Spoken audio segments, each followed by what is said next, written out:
Going on, guys? Welcome back to Hippo Supercoach, and today we're going to be going through my trade targets for the week. Honestly, I'm not sure. I'm still not sure. This is going to be like kind of a brainstorm video. We're going to get a notepad out, and we're going to talk. We're going to talk through some ideas potentially, along with what's been a pretty good round. Obviously, in my round review, I had to I couldn't upload after, so I had to just do the review before my ranking came out. I checked my phone, I saw the ranking, I was like, oh my god, I couldn't believe I was 191. I thought like maybe top 1k. Obviously, I had a shit captain and in Zorko, and I thought maybe top 1k if I'm lucky. Hopefully around 900, 800 mark, but 191 it was a pleasant surprise. So really happy. It feels kind of weird to be this ranked, to be honest. I feel like at this point we're almost always playing catch up, 8, 10, 15, 20,000 rank, and we kind of catch up. Maybe we get to top 1k if we're lucky, but hasn't been the case the last few years. So yeah, it's a weird position to be in, and I feel like there's another element of pressure now because I have to hold this, I got to hold on to this ranking. Obviously there's, 180,000 other teams that are knocking on the door. So, I'm not rank 1. I'm about 192 points, I think. I think it was 192 points away from rank 1. So, man, if I had nailed that captaincy this week, I'd be right up there. But it is what it is. I've made a lot of mistakes. So, I think it goes to show, like, you're never fully out of it. Look at my trades. It's been all right without being amazing. So we'll just quickly have a look. So trade history. I started Flynn, I started Perryman, I started Short. They were all flops. I brought Stewart in for a 9. I brought Dale in for like a 60. O'Sullivan for like a 9. Not O'Sullivan. Lindsay for like a 9. So I've made a lot of mistakes. So like I said, and 3 boosts as well. I don't think it's a bad thing to have used 3 boosts at this point, but definitely have to cool the jets a little bit, I think. So basically, my trade plans, I don't really have any. The only thing I will consider is if O'Driscoll is going to miss time. So if O'Driscoll misses weeks, then we have to make some sort of move, and I'm not going to just sit him on my bench. So I've got like a few plans, and I think like my plans, we'll just get them written down here. So the first, put the notepad on the screen, and I'll just increase the font size. I don't usually use this for much, to be honest. But number 1 is avoid tag players. All right, so that's going to be my big priority, especially for the midfield. I think the taggers for the defenders aren't too bad. Oh, sorry, guys, just trying to fix the camera. I think the tags for the defenders aren't going to be too bad. So guys and I'm going to have a must-have list. So priority 1 is probably Nick Dacos. Now, this is the only exception I have for the tagged players is Nick Dacos, because round 7 onwards, he's going to be very cheap. And we're going to hopefully get him between 550 to 570k. And we're also going to say round 7, because I think it's 5 where he has Sydney, and then round 6 he has Brisbane, but he probably needs to have one more just to go down that little bit more, and then Anzac Day round 7. So we need him by round 7, and I think we can safely predict he'll be around that 550 to 570k. If we do the price projected thingy, whatever you want to call it, season stats, let's have a look. I predict he'll go like an 80 this week against Jordan. That's generous as well. Project, we'll leave him with a 114 against Brizzy. So we're actually going to get him for about 530 potentially in that round 7, or 540. So, but let's actually change that to 530 to 550k. We're probably going to be getting him. If he goes 100 against Jordan, which I doubt he will, then it's still going to be 550. So that's a very cheap Nick Dacos, a guy who can be M1. So yeah, I think that's almost an essential. Just going to put that in light mode for now. So yeah, Dacos round 7. The other guys we want are Whitfield and we want Sinclair. So this, like, the situation I'm in now is I could drop Matt Roberts and get Whitfield, especially for his game against St Kilda. We know they give up a lot of points to defenders, and it's something I'm considering. So what I would do to do that is I would just simply go Corey Warner. No, I'd have to go Driscoll. I think I can't do it if I go grab Dudley, upgrade Roberts. It's just not quite enough for Whitty. Otherwise, I probably would do that. So it's like 4K short.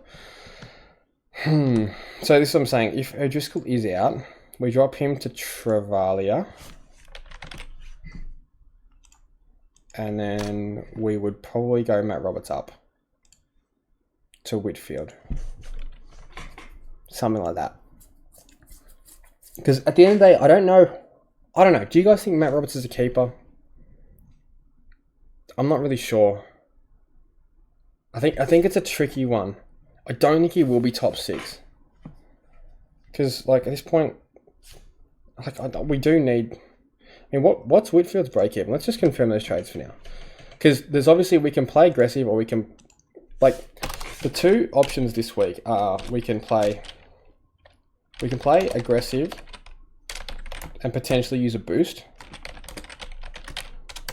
Or we can hold trades and have 31 be the 29/28. So let's have a look if we are to have Whitfield. So Connor O'Sullivan, let's say it costs 3 trades to get per premium, all right?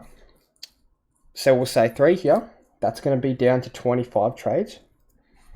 We'll say 3, 3, 3, so that's 9. That's going to be down to 16 trades. We know we're going to have to swap DeConing to Cherry. So that's going to be 15 trades. I think Marish is a keeper. And we'll say Davidson is going to be 13. So that's going to be 3. So let's say that's 12 trades left. And then Bice, we'll say that's 9. So potentially 9 trades left with 1, 2, 3, 4, 5, 6 upgrades. With 6 upgrades. Okay, so basically, I'm not really going to care about my D7, my M9. I'm not going to care about bench players. I'm playing to win the 50k. And I think I just need to maximize the points on field. So this is potentially something I will do. I will look at the Whitfield idea because I think Matt Roberts isn't going to be a top 6 and I do want the top dogs. I think all 5 of these guys can be top 6. And then eventually if you could turn someone like Connor O'Sullivan into Sinclair, that would be huge. So I think, yeah, this is the thing. We can hold the trades, keep 31, or we can boost. If we boosted, what will we do?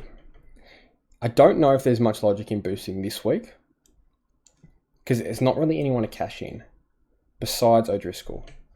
So potentially I go Whitfield. I do predict he'll go massive against St Kilda this week. And a break-even of 107. Let's have a look at his price. And this price projector is absolute gold.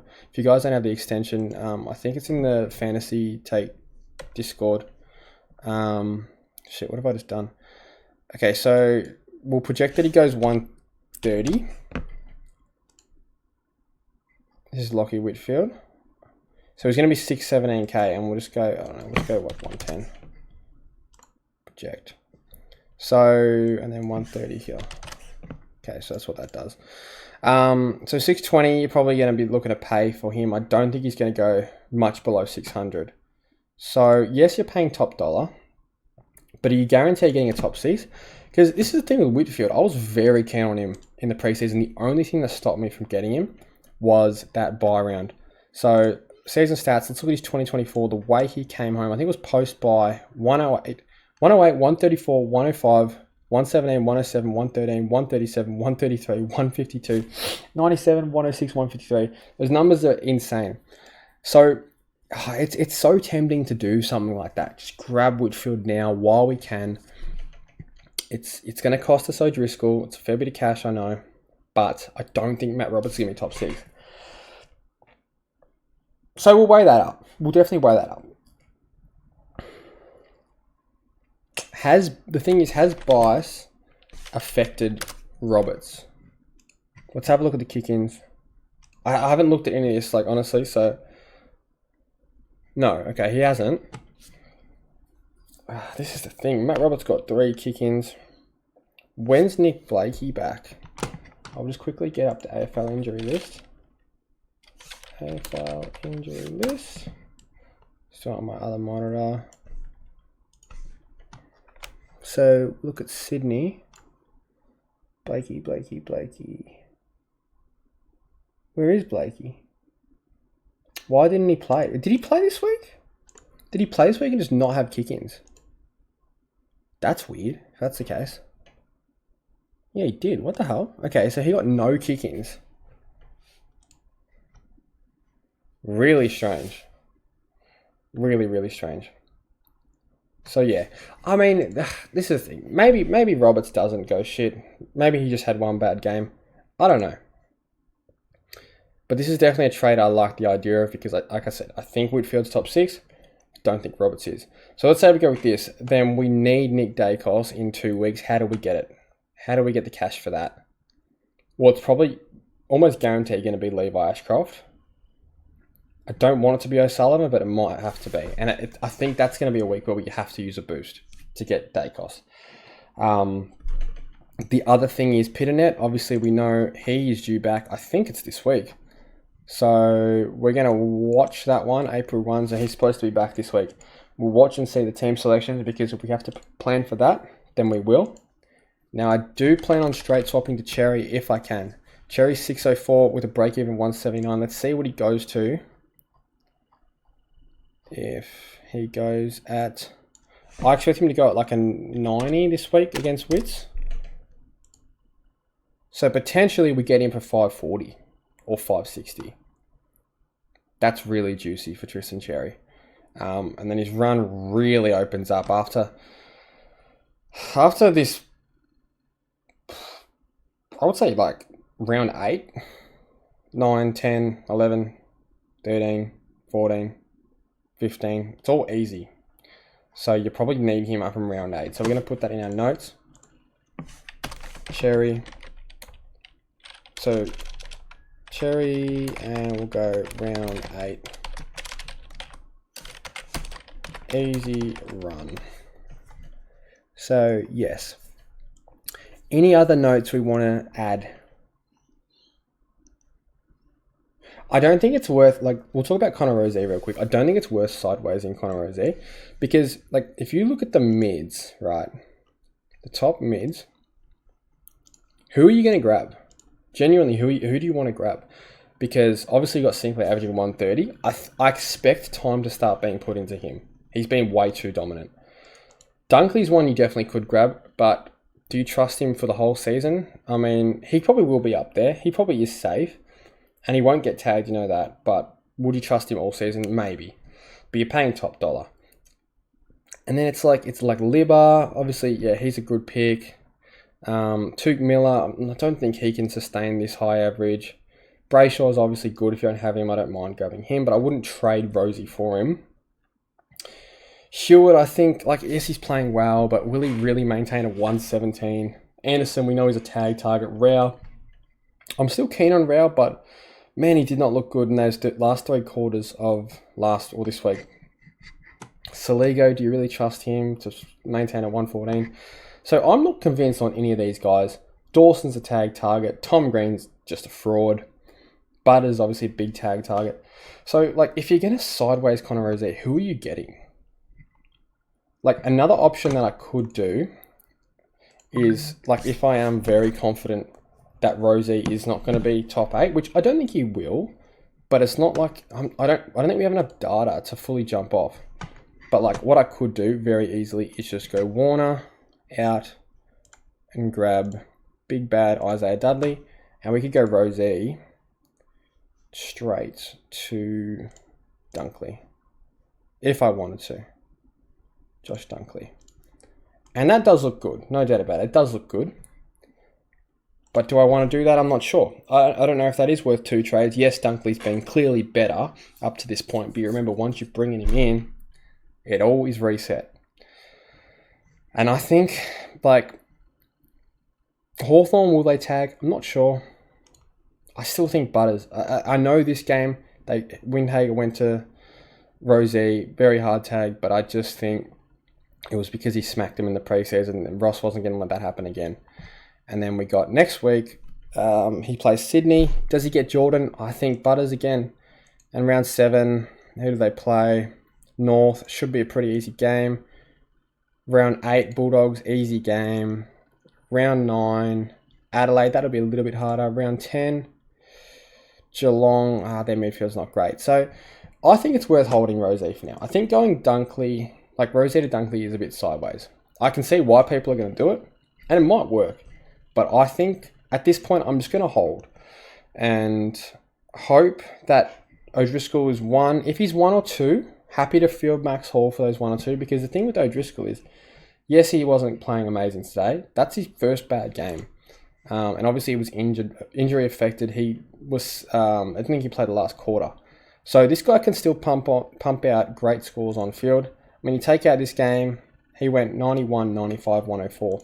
Now that's best 22. We're going to need some nice on-field scores and potentially more money to make as well. So I want to keep O'Driscoll, but I think we do have to have a plan for him to be out, because it looks like it could actually happen. So yeah, I've got some decisions to weigh up. Do I trust Roberts in the end? That's what it's going to come down to, I think. And I feel like it's a big call. It's a big season-defining call, to be honest. We've seen what's happened with Horne-Francis. People jump off, he goes nuts. We saw what happened with Ashcroft. People jump off, he goes nuts. So I don't want to trade my premiums, especially Roberts. He's averaging 103, so it's not even that bad. So like I said, in an ideal world, no injuries, I will hold. I think I'll hold my trades. Because every season I've played this game, I've run out of trades. So yes, I know I'm in a position where I do need to play aggressive to push for that 50k. But I just think for now, it's a week to hold. We still plan around these guys. Dacos and Cherry. So we're just going to Control X. Cut them out. And then I think the Whitfield and Sinclair are going to be priorities after Dacos and Cherry. So what is it? We're going into round 5. Potentially no upgrades in round 5 or in round 6. So ideally, hold all our trades these next 2 rounds and back in the guys we have, and then go bang and really start pumping out those boosts. Probably use the last 2 boosts. Get Dacos, get Cherry, and just really try and get that ranking right up. So I might drop ranking in the next few weeks just by holding those trades, because I know people are going to play aggressive. They're going to use boosts. It's going to be people trading out. They're probably going to be sideways in primos. But at this point, I'm just going to back my gut and hold. So let's see. Maybe my decision changes by the end of the week. I'm not sure. We'll see what happens. We'll see what happens with the news, the injuries and all that. But yeah, that's kind of where my head's at the moment. Let me know what ranking you guys are. Yeah. It's nice to be able to see myself on the actual leaderboard. I scrolled down and found myself 191. I think it was like ranked 4 or 5 in AFLW fantasy at one point. So I was pretty happy with that. But obviously Supercoach is the thing we play quite aggressively and quite, we put a lot of time into it. So it's nice to finally get some reward, but it is only round 4. There's a long way to go, but like I said, it's nice to be in this position this early. So we'll see what happens. Anyway, that's it for the video, guys. Bit of a ramble tonight, but yeah, let me know what you guys think in the comments. I'm going to need all your help. So yeah, thanks for watching, and I'll see you in the next one.